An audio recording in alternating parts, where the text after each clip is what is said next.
part of that agenda boilerplate that comes to us.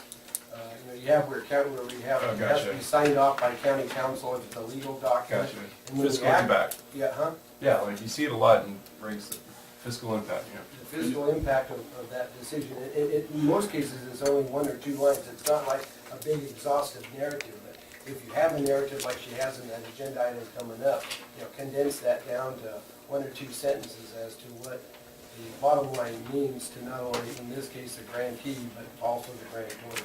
And if I could just try to summarize that a little bit for the record. We talked generally last meeting about this, but some of the potential fiscal impacts are, if jobs are not created or maintained. Right, well- Repayment of the entire amount to the state, any litigation that may evolve from our activity as a lender, is basically unquantifiable, but is a Well, real. and I'm not saying you necessarily quantify it, but if you're creating an open-ended thing where there's potential, but part of that fiscal impact is by going with this here is that we're preserving 37 jobs, and the value of that to our local economy and to the community, is large as well. I mean that, so it's not just the negative side, but also the Right. positive side needs to be out there so we have a clearer picture as to that magnitude. And I can do that. So with Medici logging, if a bulk of the retention argument in order for them to be able to participate in the program was completed before their loan went through.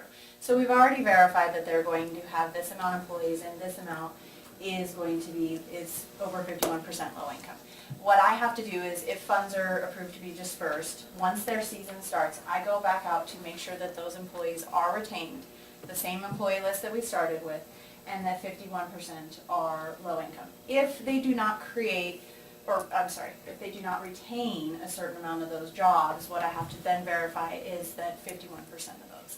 If they do not retain the jobs and 51% are low income, then we are on the hook for the $350,000 and the activity delivery that was charged that loan. So what happens if they have employee turnover and they Then can't we- find somebody that qualifies into that low income bracket that they've just let loose, or they've quit, or they're stealing something, then what happens?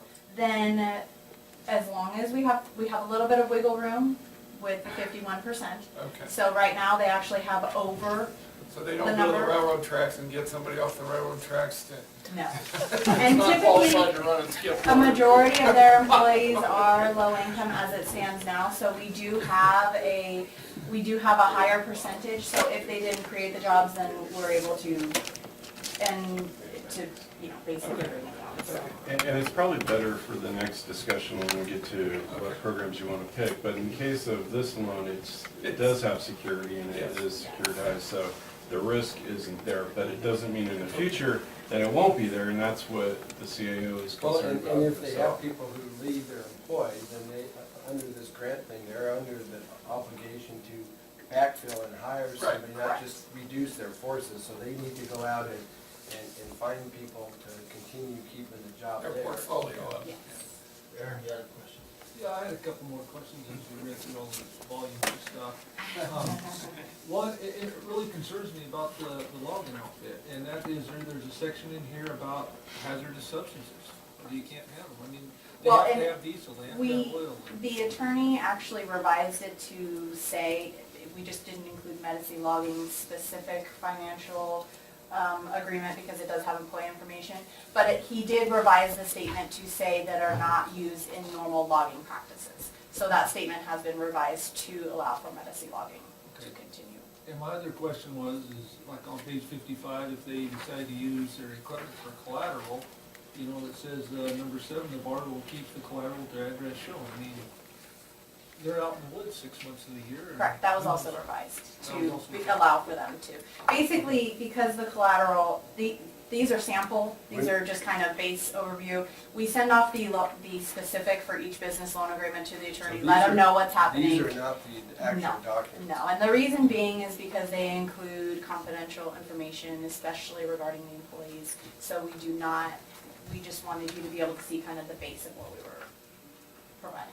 So is there also changes in there, if they use equipment as collateral for the 120 months, I mean, there's gonna be some turnover there. Is there something in there where you can cycle it through? Yes, they have to notify us within a certain amount of days if the collateral is going to be sold or transferred, or if they buy new collateral, then they have to inform us. Plus, we have a list of the equipment. Correct. I'm sure you do. Yes. And that's actually a requirement of the security agreement, so. That's standard with any loan, ain't it? Yeah. Is there any public input or comment on this item? Questions, no? I'll make the motion to accept that. All of H4. So, under discussion, I just want to make sure the loan committee consisted of who? It consisted of Maria and I from Plumas Bank, Larry Smith from Smith Properties, Tracy Holt from Alliance for Workforce Development, Kim Neal from Highland Park Home Loans, and Rick Stewart from Susanville Supermarket. Because I just want to make sure that that's on the record as to who. Yeah, absolutely. Because we're relying upon their Their judgment, evaluation and absolutely. judgment too. So it's not, it was taken very seriously. Yes. And our underwriter was also present, Bob Nash from Superior, California, and then planning and building staff was.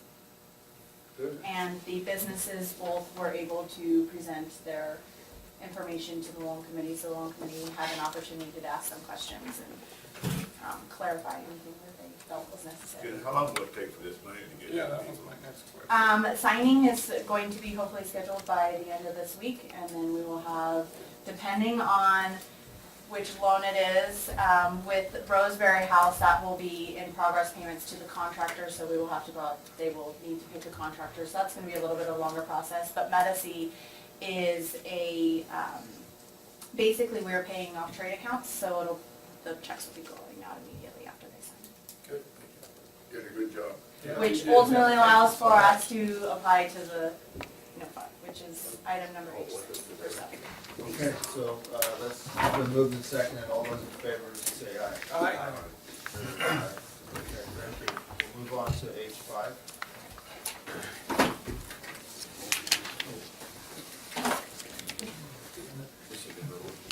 Yes. Mr. Chairman, Yes. it came to my attention last week that I may have an abstract conflict with one of my brother's wives. He only has one wife.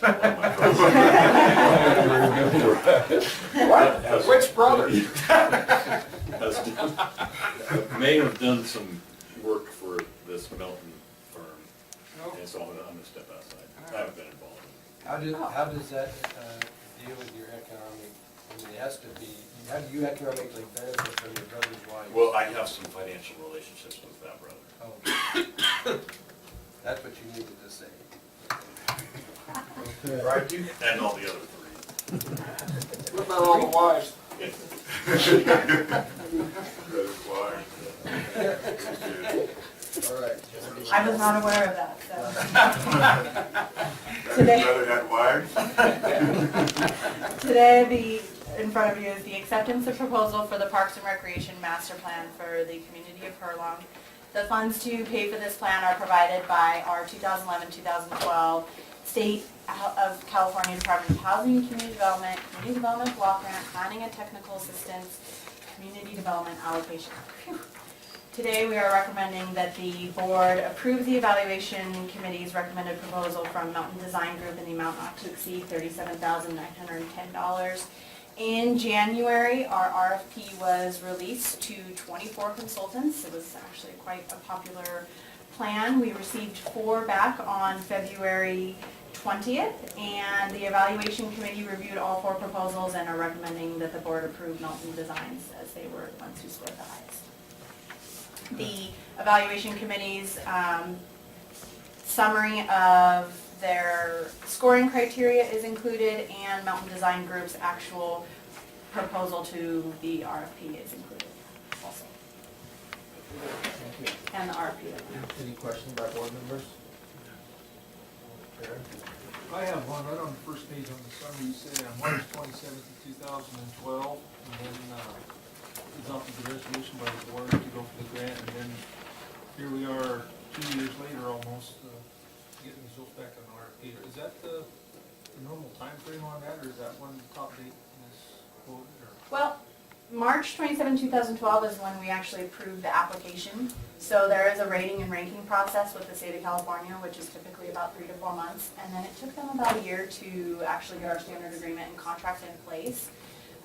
So that would put us in about 2013 to actually be able to move forward. And then we worked with Harlan Public Utility District to basically customize this RFP to their needs. And so that took a little bit longer, and so we released it as soon as that was completed. But we have until December of 2015 to spend the funds, so we are within our timeline to get it done. Okay. So we're not rushing it. December 2015. I'll make that motion. I'll second. Move right on. Approve the, Milton design. Yep. Now, looking at their projects that I have in here, they've done some pretty No impressive kidding. stuff, yeah. Impressive Yes, resume. and they Good were, job. they did a great job, and they actually they were the only firm to contact HPUD, the county planning department, and Public Works prior to submitting their proposal. They did their due They diligence. did their due diligence, yes. What we want. Okay, so moved. Oh, sorry. You got it. Well, I was just gonna ask, you know, they look like they've done some designs in Susanville before, I mean, they met all their, I mean, they did a good job with those designs and whatnot, I mean, you're been pleased with them? Yes, and I know that Pat spoke to Jared at the city because they have done in the past a grant application for them, and the recommendation came back with a good one, so. And they did Beaver Sports Park and they've done Skyline Park there in the city and the City River Parkway. I was familiar with that one, it was really nice. Okay, so, been moved and seconded. All those in favor of the motion, say aye. Aye. Chair votes aye. Okay, H6. This item,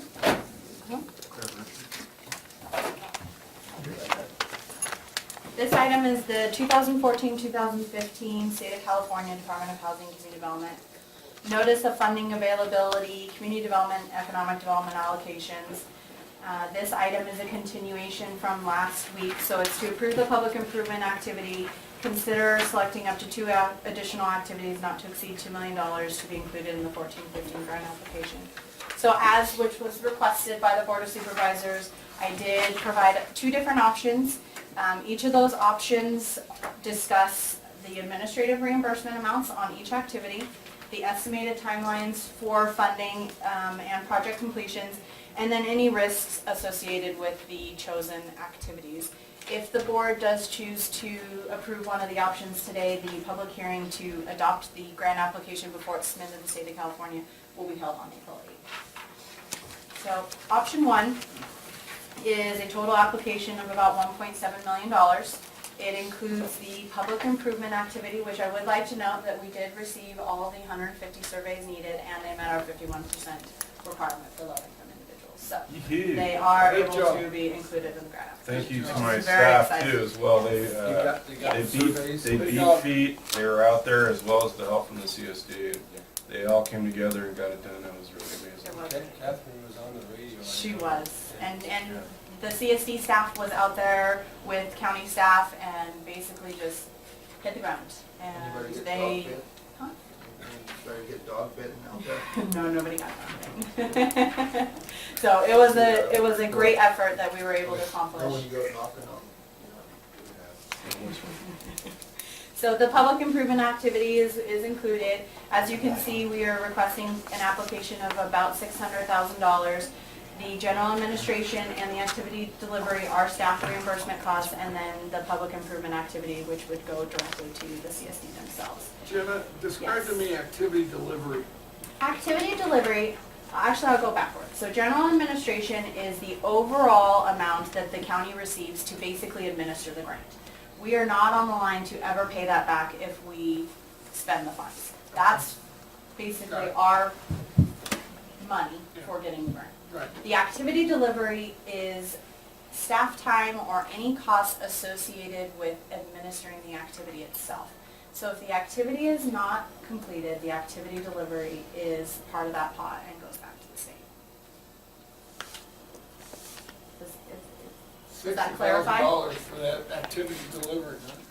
Yes, and essentially because we are going, because it qualifies as a prevailing wage project, Okay. we have to go out and make sure Got it. that prevailing wage is being paid. We have to prepare the contract.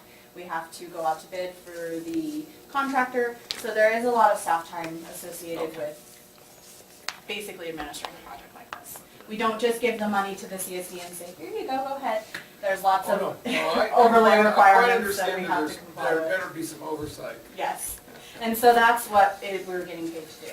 And the calculation for that is 12% of the total activity amount. Ah. Okay. So each one is gonna change because there's different. What's the lead time before you can start work on it? Is this something that takes like 2 years before you can? No, shovel the dirt? depending on how quickly the state goes through, as long as, I know that the NOFA awardees are supposed to be released in July of August. They do not give a specific date because it's the state of California.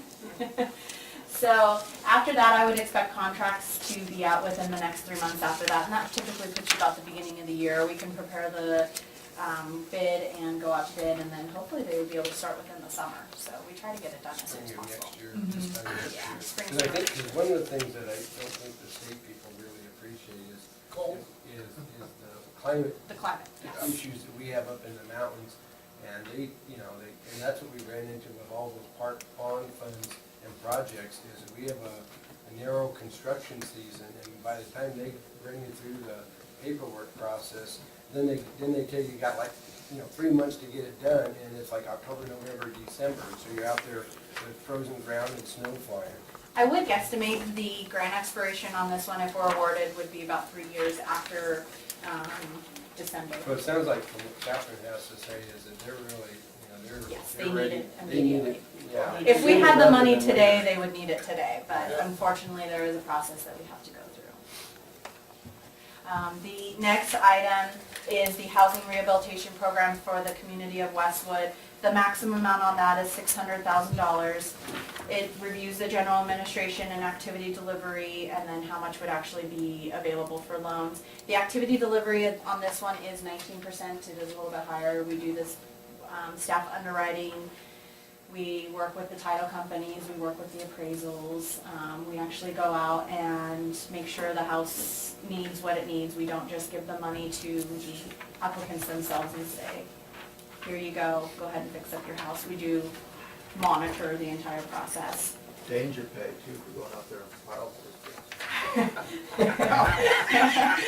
Excuse me? I live there. Better not say South County. I live there. Excuse me. I thought that was inappropriate. And one of And the the, equal opportunist, I said you get dog bit if you go into Hammond's. You were just teasing. I'm sorry? You were just teasing. I'm sorry. It was objectionable, unnecessary. For the record, it was a joke. Yeah. one of the benefits, obviously, there was a structure fire this morning in Westwood. There is a lot of, what was the term? Knob and tube Knob and wiring. tube wiring, and so part of the program is to fix code violations, and so we would be able to go in. That was the issue, wiring. Mhm. And fix the wiring in the houses. Yes.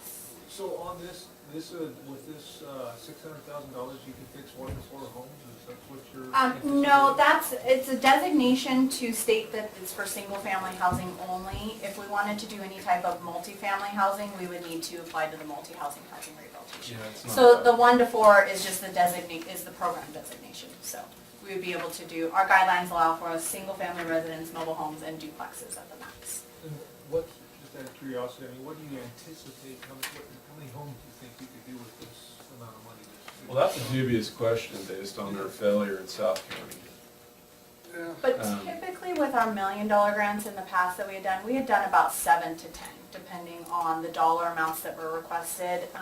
When our old housing rehab programs were open countywide, we would typically see an average loan amount about $75,000 to $85,000. So we were doing significant rehab repairs. It wasn't just the tinier, let's replace windows, small rehab projects. It was, we're going in Structural. completely making some structural changes. So that's what we've seen in the past. Like Maury said, as far as doing a target area, we don't really have any type of, to go off the past because they were typically open countywide, so. So how are we gonna do this different than you said, that you described the South County, the failure with that program? I mean, what are we gonna do different with this than what we did before? I don't know that we do anything different, because I think we exhausted just about every remedy in South County. It was just a no-go with that community. There was just not a lot of takers, and I think we would be hopeful, So if we don't get takers in Westwood, then the money just go back to the state? just like the South County program did. I mean, we had meetings, we had flyers to every residence. We did radio, we bombarded as much as we could. And I really I would think that we'd have a different response in Westwood, especially with these issues. And this knob and tube issue and this fire this morning is not particular to this one incident. So hopefully people would recognize that issue and want to take advantage of these interest rates. In addition to that, the board could also look at the guidelines that govern the program and the loans. What's the interest rate? The interest rate is going to be varied based on income. So we break it down if they're 30% of the area median income, 50%, 60%, or 80%. And it ranges from 0 to 3%. Obviously, when you're at the higher range, you're at the 3%. And then the deferred payments are going to vary between 10 to 1 year, also varied on income. And max payback term is 30 years. So like the incident that happened today over in Westwood with residents burning, I mean, would they be eligible for this to go in and rebuild, or is that something totally different? If the structure is a complete loss, no. Because there actually has to be a residence owns the property. They'd be rehabbing something. Yes. My next question is, with the one we just approved on the last one with the Medicine logging, being salary with the one, I mean, if it's an employee that's with that, are they gonna be eligible for this too, or is that Yes. a conflict? Or? That's not a conflict of interest. No, the employees are essentially there to meet the eligibility requirements. It's Medicine logging itself that has to go through all the financials and underwriting, and not the employees. All we do is we ask them to certify their income, and that's it. Everything else Medicine logging must provide as far as payrolls and verifying that those are employees. So we try to leave the employees alone as much as we can, but we also still need to document that they're there.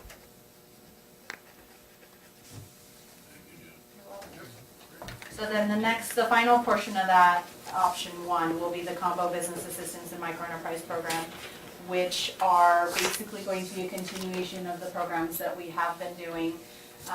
As you can see, the application's broken down, the general administration, the activity delivery, how much is available for loans. And then I broke this one out a little bit different as far as the risks, because each program has its own risk. The microenterprise program, we income qualify the businesses prior to participation in the program. So the risks come if we are not, as the county staff, doing our job, and the state of California determines based on the information that we provided that they weren't low income. We then have to pay the loans back. With the business assistance program, it is having to do with the creation or retention of jobs, as we discussed with Medicine logging. So the major risks in all these loans are income qualification. Yes, that is the So if national we- objective well, of the CDBG funding, so if we don't meet that, we aren't meeting the requirements of the funding. I would modify that a little bit to say the major risks are that these loans are really set up for people that can't get traditional lending. And so you are taking on this risk right off the bat. And so what these programs do allow for you, the county to make findings that the collateral is not there and still proceed with the loan, which makes me a little uncomfortable. So that's where why we were before you weeks ago now. Right. Wanting to just make sure that we disclose to the leaders of this county what the risks are with these programs. There's things that we can do, like for example, we didn't move forward with the loan that we previously talked about without security. But if it wasn't there, where would we be and what would we have decided to do? And how does the board know that somebody on their behalf is taking on that risk? And so those are some of the challenges, I think, that even if we decide to continue on with this program, we need to revisit the guidelines and who picks the committee and who signs the loan documents, those are things that I think that we need to refresh and look at. I'm pretty happy with the committee, they sound like a solid group. And ultimately, and the income qualification is the biggest risk. Right. It's the national objective, it's meeting the #1 requirement of the CDBG funding, that's what it's meant to be there for. So take the public improvement activity. We had to verify that 51% of that area was low to moderate income individuals. So if we don't meet that, we are not meeting those requirements. And so essentially then the state of California under these programs is passing on that risk to the county and making sure that we can qualify either the employees or the business Now, themselves. we apply, we have 3 elements there. Are each element dependent upon the others being funded, or are they treated as No. 3 separate? So we could maybe be funded 1 and 3, but not 2, or Yes. 2 and 1, but not Right. 3, or whatever. So they're not linked together that way. No, what they do in rating and ranking is all housing rehabilitation applications will be rated and ranked together, public improvements, public facilities, So they compete against their categories. Yes, then, and then- yeah. It's just now the state of California, instead of releasing several NOFAs through the year like they used to have the community development, economic development, planning and technical assistance, and over-the-counter NOFAs. They all now combine them into one. Okay. Option number 2 is going to be the public improvement application, as was discussed in option 1, the housing rehabilitation program for the community of Westwood. And then this one swaps out the combo microenterprise and business assistance program for the planning and technical assistance, which would pay for a master environmental assessment for North Lassen County or Census Tract 401. As you can see, it is a precursor to the general plan for the county. The application total is about $100,000, staff reimbursement, and then is a little bit less because we don't receive activity delivery on a planning and technical assistance, because if there's going to be just staff doing any work, it'll be paid by the PTA itself. And so what Jenna said is true, it would be part of a general plan, it would be a prelude to area plan. Could I ask this question, Mr. Chairman? So with option 2, you basically don't apply for the 500,000, you apply just for that 100,000 for that. The 500,000 is similar to already an existing program we have. So where do we stand with the existing program? Is it about exhausted, or because the time frame involved, it takes lead time? So are we run out of capacity, so that's why we need more, or are we just doubling our capacity and we're struggling to get the first batch out? By the end of the year, if Medici Logging actually exhausts all of our 2012 business assistance program, and we're transferring part of our microenterprise money to help pay for that.